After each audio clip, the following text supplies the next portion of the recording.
Tak ada duanya warisan Ratu Elizabeth II, yang dibagi-bagikan ke keluarga kerajaan. Di usianya yang baru 25 tahun, Ratu Elizabeth harus menerima tahta yang tak ia duga sebelumnya. Artinya ia harus mengabdikan dirinya untuk memberikan pelayanan kepada warganya dan menjaga monarki di saat dunia berubah. Sepanjang 1200 tahun peperangan, kematian, dan pengembangan kerajaan, suksesi dalam monarki Inggris jarang turun dalam satu garis darah yang lurus. Ada tahta yang diwarisi dari ayahnya yang meninggal, ada pula yang harus merebutnya lewat perang, bahkan sampai pembunuhan. Tapi bagi Elizabeth yang masih muda, mahkota emas dengan 440 batu berlian didapatkannya lewat sebuah skandal, Royal Scandal. Dengan berat 2,3 kg, mahkota St. Edward yang disematkan saat ia dinobatkan menjadi Ratu Inggris, mengubah hidup Lilibet Windsor yang harus menanggung berat kedaulatan. Di pundaknya, Elizabeth punya beban menanggung harapan dari kerajaan Inggris, orang-orang yang ia cintai, keinginan dan keinginan rakyatnya. Seringkali ia juga menanggung kekecewaan rakyatnya. Tapi selama 70 tahun berkuasa, Ratu Elizabeth tetap teguh pada janjinya sendiri. Seluruh hidup saya, apakah itu panjang atau pendek, akan diabadikan untuk melayani Anda. Ia hidup lebih lama dari yang ia bayangkan, tapi pengabdiannya tidak pernah goyah. Tak dilahirkan jadi ratu, Elizabeth Alexandra Mary Windsor lahir pada tanggal 21 April tahun 1926, di saat kakeknya, Raja George kelima berkuasa. Sebenarnya ia berada di urutan ketiga dari garis penerus kerajaan, setelah ayahnya Albert, Duke of York, dan pamannya David.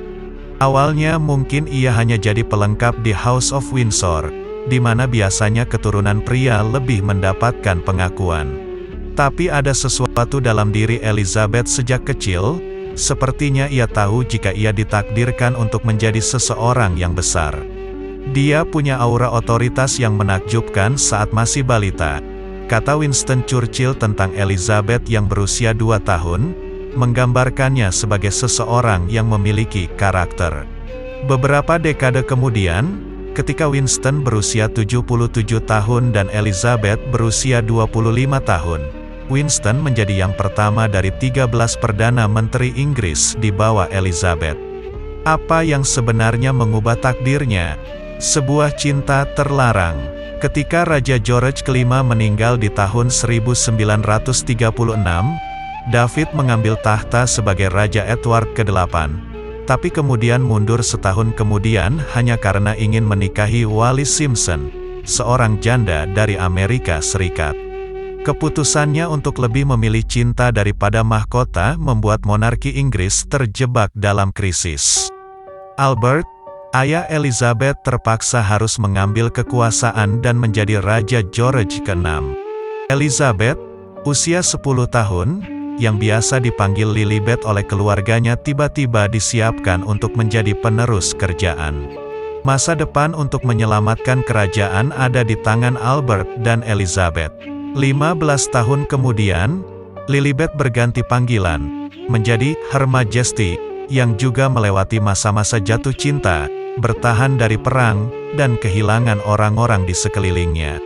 Menyemangati warganya saat perang, Elizabeth pernah menggambarkan penobatan dirinya ke singgasana kerajaan, sangat mendadak, tapi ia sudah terlatih sepanjang hidupnya. Di bawah pengawasan guru privat, sang putri mempelajari segala hal, mulai dari geopolitik, sejarah konstitusional hingga agama, hukum, dan bahasa. Dia membaca surat-surat resmi dengan ayahnya dan bertemu secara informal dengan kepala negara. Dibesarkan dalam keluarga yang penuh kasih bernama Weaver oleh ayah mereka, Elizabeth dan adik perempuannya, Margaret, juga meluangkan waktu untuk bermain. Elizabeth berusia 13 tahun di tahun 1939, ketika Perang Dunia II pecah dan paham Nazi menyelimuti Eropa.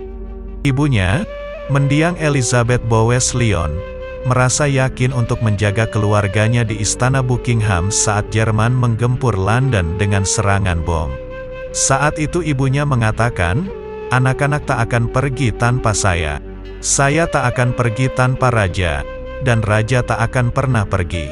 Saat perang makin berkecamuk, kedua anak-anak itu dievakuasi ke Kastil Windsor dan di usia 14, Elizabeth tampil pertama kalinya di acara radio.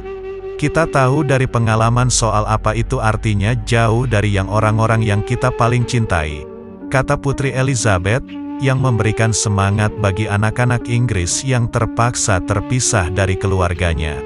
Di tahun 1945, di usia 18 tahun, Elizabeth ikut turun berperang.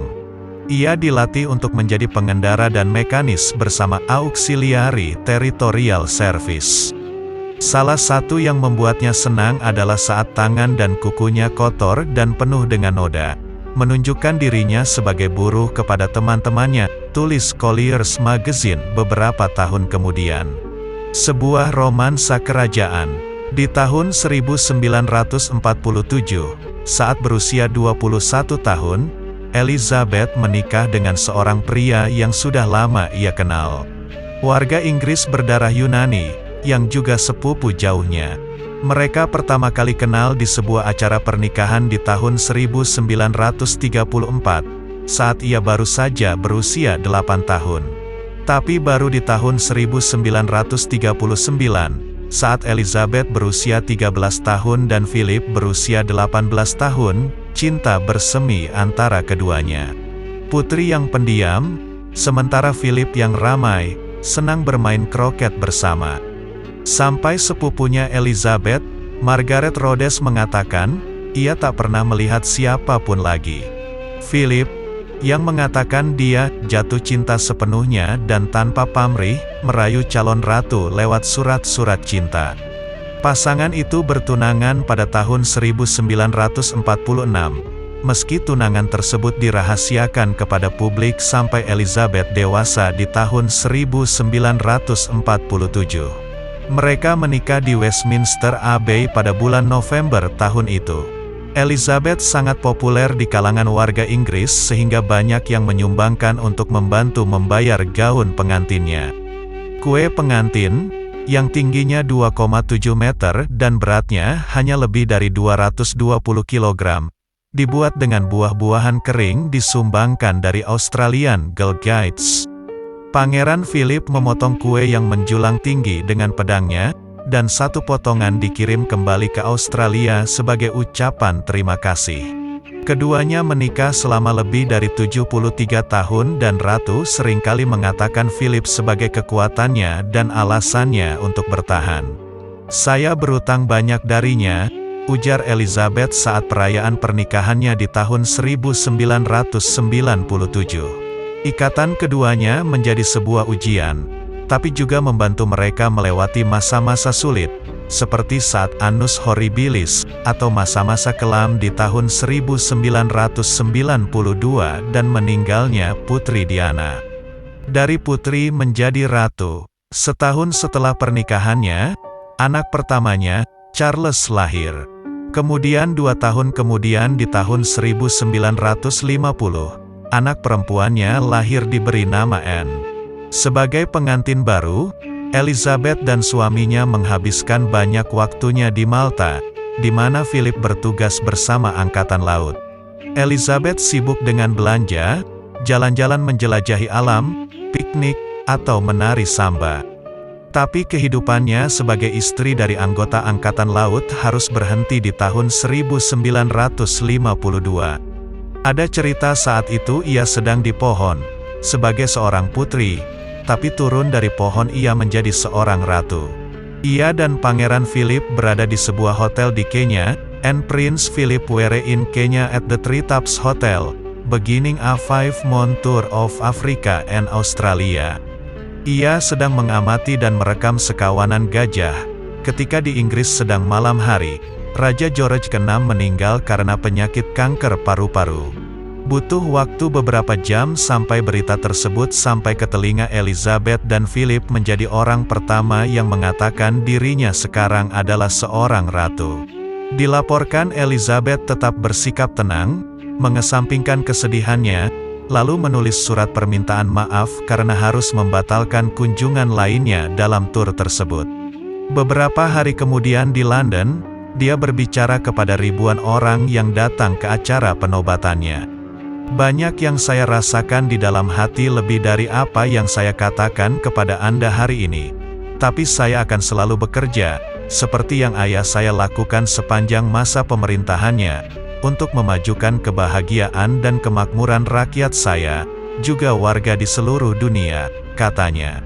Ia naik tahta di usia 25 tahun, memiliki 2 anak, dan mulai saat itu seluruh hidupnya adalah untuk melayani rakyatnya. Sesuai permintaannya, penobatan Elizabeth menjadi ratu di tahun 1953 menjadi yang pertama disiarkan di televisi. Saat itu Inggris masih berupaya pulih dari Perang Dunia II dan penobatannya menyatukan jutaan orang yang menontonnya. Saya dengan tulus berjanji untuk melayani Anda, karena begitu banyak dari Anda yang juga berjanji pada kami. Sepanjang hidup saya dan dengan sepenuh hati saya akan berusaha untuk membuat kepercayaan Anda menjadi berharga, kata Ratu kepada rakyatnya.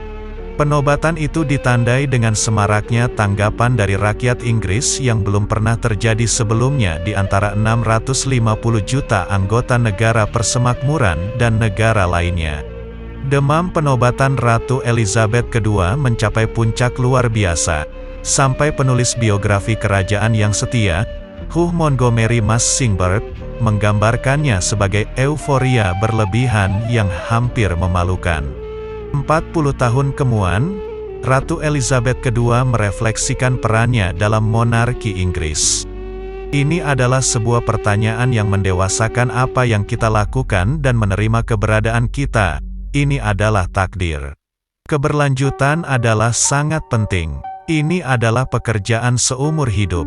Perjalanan ke Australia di tahun 1954, ditemani dengan suaminya, Elizabeth menjadi anggota kerajaan pertama yang datang ke Australia.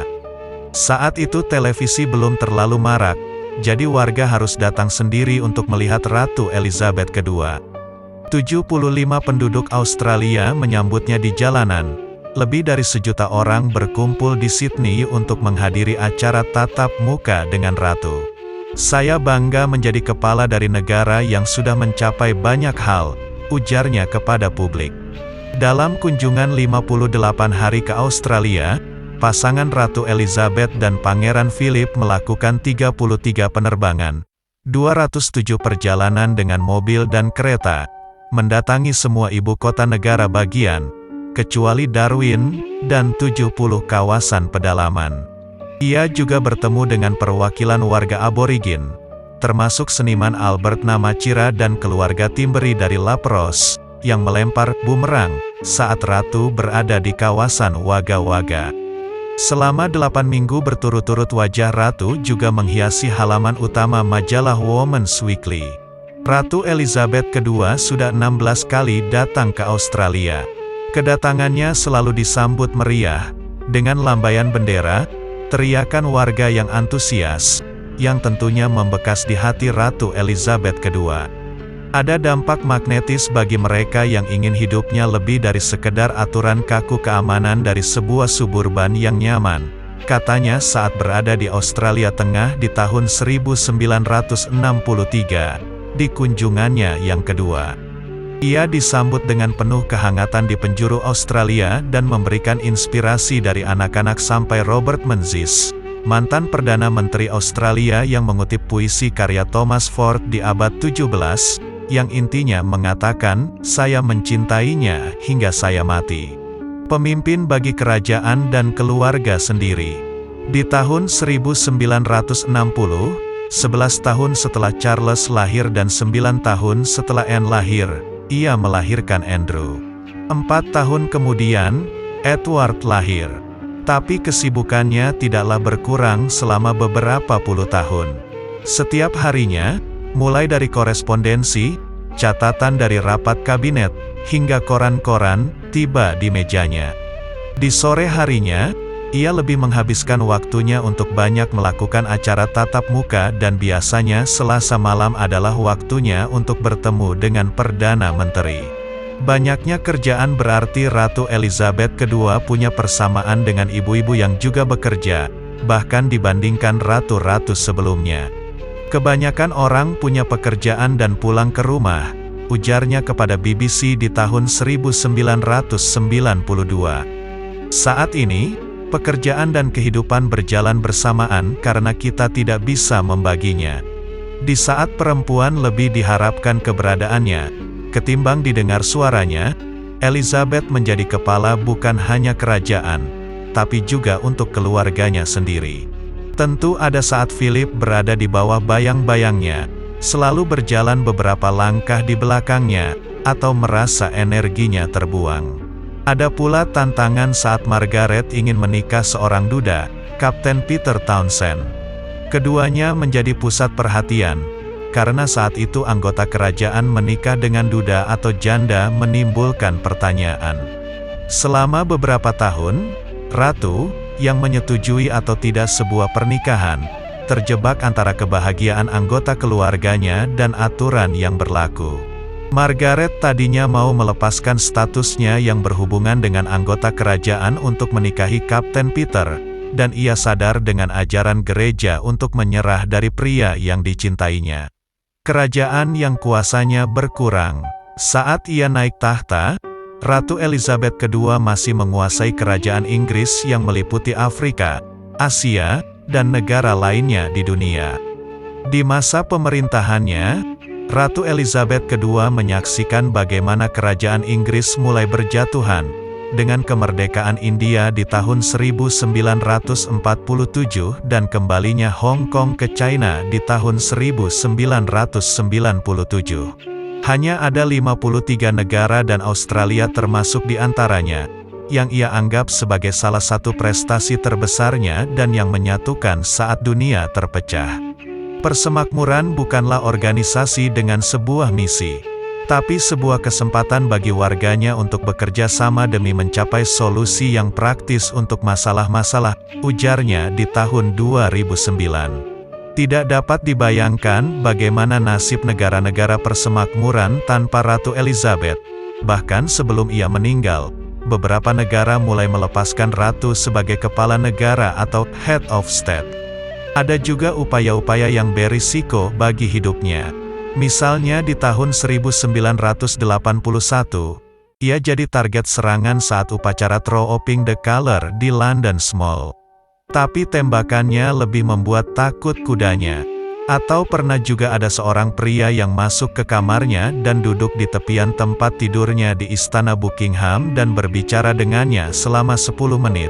Kemudian untuk memberinya rokok, Ratu akhirnya keluar sambil minta tolong.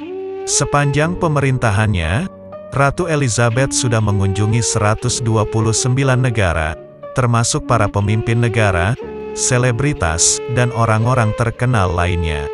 Sepertinya saya tidak bisa menyebutkan ke tempat mana yang belum pernah ia kunjungi selama 90 tahun, kata Pangeran Harry di tahun 2015.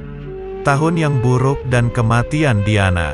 Cobaan terbesar bagi keluarga kerajaan Inggris di era Ratu Elizabeth adalah di tahun 1992. Mulai dari pernikahan Pangeran Charles yang mulai menunjukkan kegagalan, Pangeran Andrew dan Sarah Ferguson yang berpisah, perceraian Putri Anne dari Kapten Mark Phillips. Belum lagi kebakaran yang terjadi di Windsor Castle di bulan November dengan kerugian mencapai 50 juta pound sterling. Tahun 1992 disebutnya sebagai tahun yang tak ingin ia lihat kembali, dan menyebutnya sebagai Annus Horribilis, atau tahun yang buruk.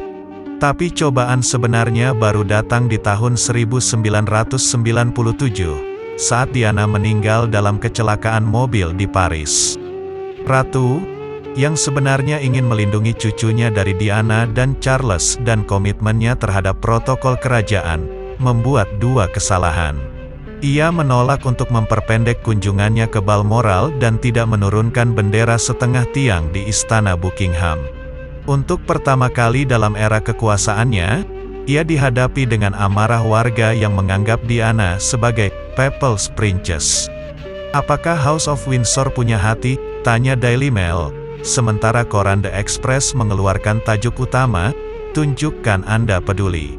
Koran The Sun bertanya, "Kemana ratu kita? Kemana benderanya?" Baru seminggu kemudian, Ratu Elizabeth tampil di acara TV langsung, yang juga menjadi pertama kalinya dalam 38 tahun. Tidaklah mudah menyampaikan rasa kehilangan karena saat terkejut ada juga perasaan lain. Tidak percaya, tidak bisa menerima, marah, dan khawatir dengan orang-orang yang ditinggalkan. "Kita merasakan hal-hal itu dalam beberapa tahun terakhir," ujarnya. Popularitas Ratu Elizabeth II setelah kematian Diana sempat menurun.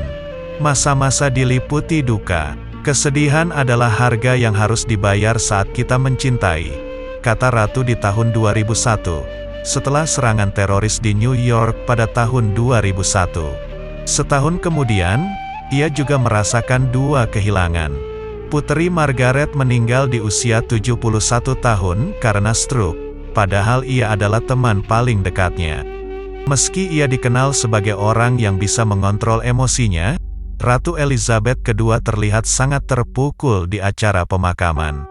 7 minggu berselang, ibunya meninggal saat tidur di usia 101 tahun dan Ratu Elizabeth berada di sisinya. Banyak di antara kita tahu persis perasaan saat ditinggal oleh ibu atau saudara perempuan yang kita cintai. "Bagi saya mereka adalah bagian dari hidup saya dan selalu memberikan dukungan dan dorongan," ujarnya. Kesedihan tersebut membayangi saat akan digelar perayaan Golden Jubilee, yang menandai 50 tahun kekuasaannya di Kerajaan Inggris. Meski ada panggilan untuk turun dan diganti dengan Pangeran Charles, Ratu Elizabeth II tetap bertahan di tahtanya.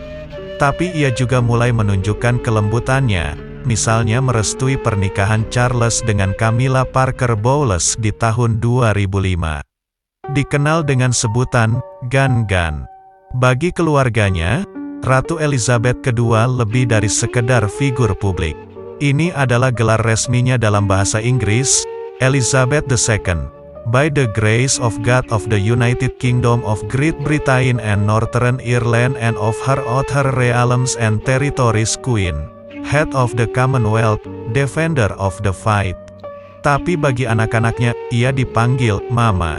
Charles adalah saksi yang paling awal melihat ibunya mencoba menyeimbangkan diri antara menjadi ibu dan seorang ratu. "Saya ingat Mama datang saat kita sedang dimandikan, ia sedang memakai mahkota. Terlihat lucu," katanya kepada BBC di tahun 2012. Hidupnya semakin berwarna dengan kehadiran cicitnya. Ia sering terlihat bercanda dengan Pangeran Harry dan Pangeran William, mengatakan ia sangat membantunya saat kehilangan ibunya, Putri Diana, sambil menyiapkan dirinya menjadi raja.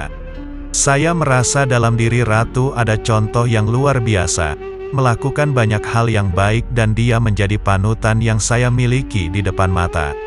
Ada pula yang memanggilnya Gan-Gan, atau mirip dengan buyut. George memanggil dia Gan-Gan. "Ia selalu memberikan hadiah atau sesuatu di kamar mereka saat kita datang. Itu menunjukkan cintanya kepada keluarganya," ujar Putri Catherine, istri dari Pangeran William.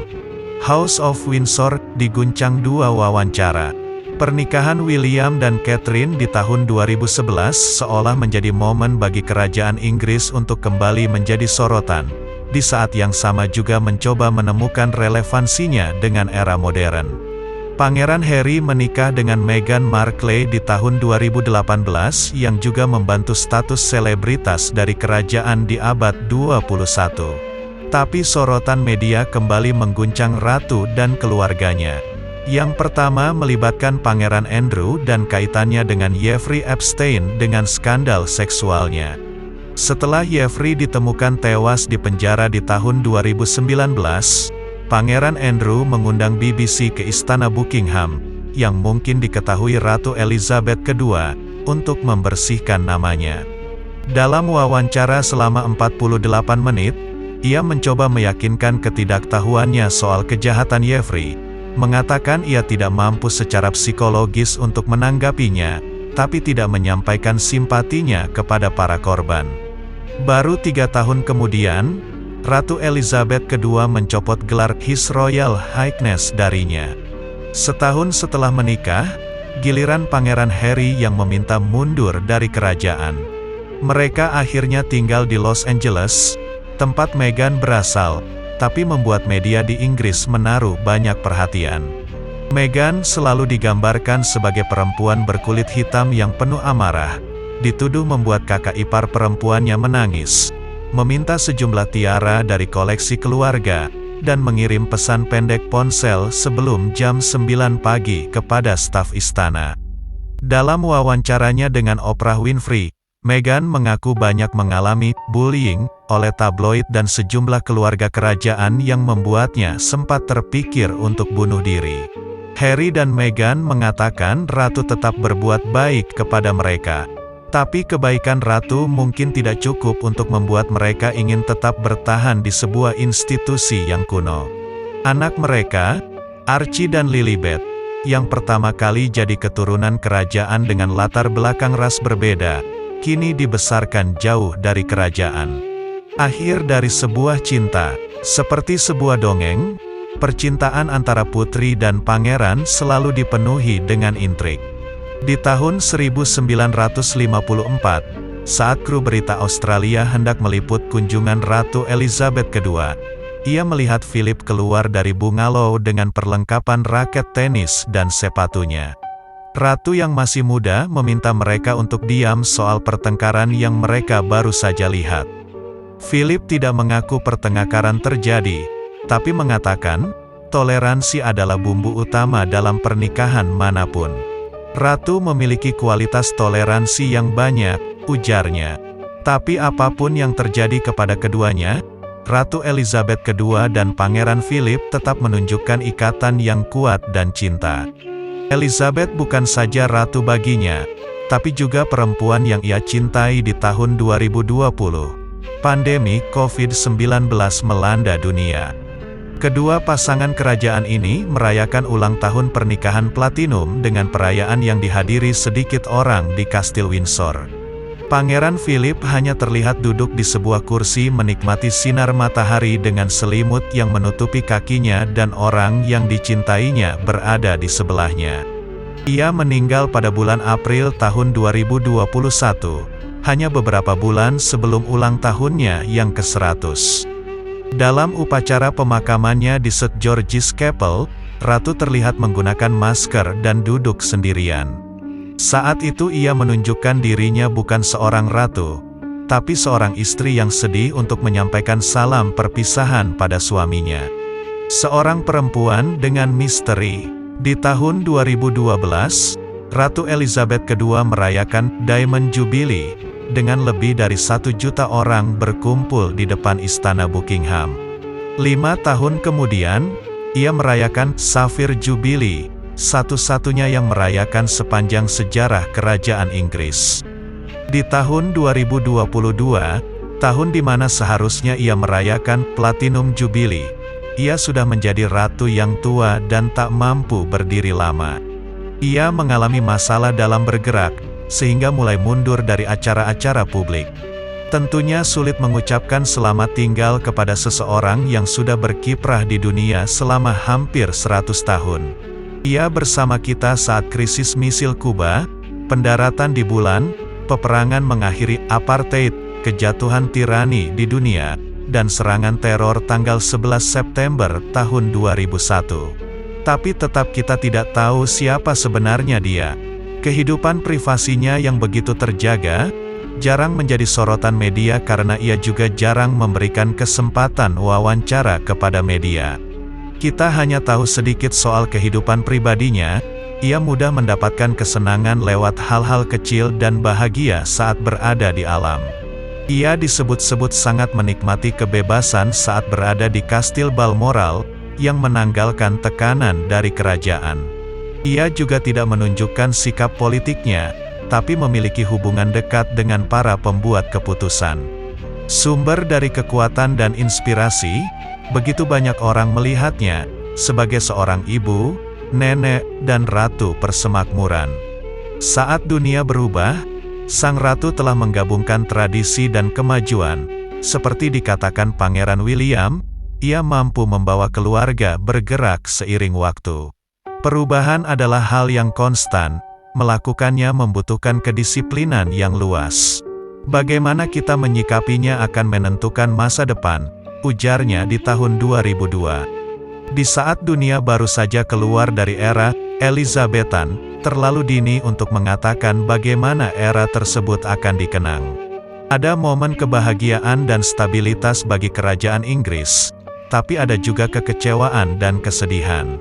Melewati semuanya, perempuan kecil yang tak pernah menyangka akan jadi ratu sudah menunjukkan janjinya yang ia ucapkan saat masih menjadi seorang putri. Seluruh hidup saya, apakah itu panjang atau pendek, akan diabadikan untuk melayani Anda.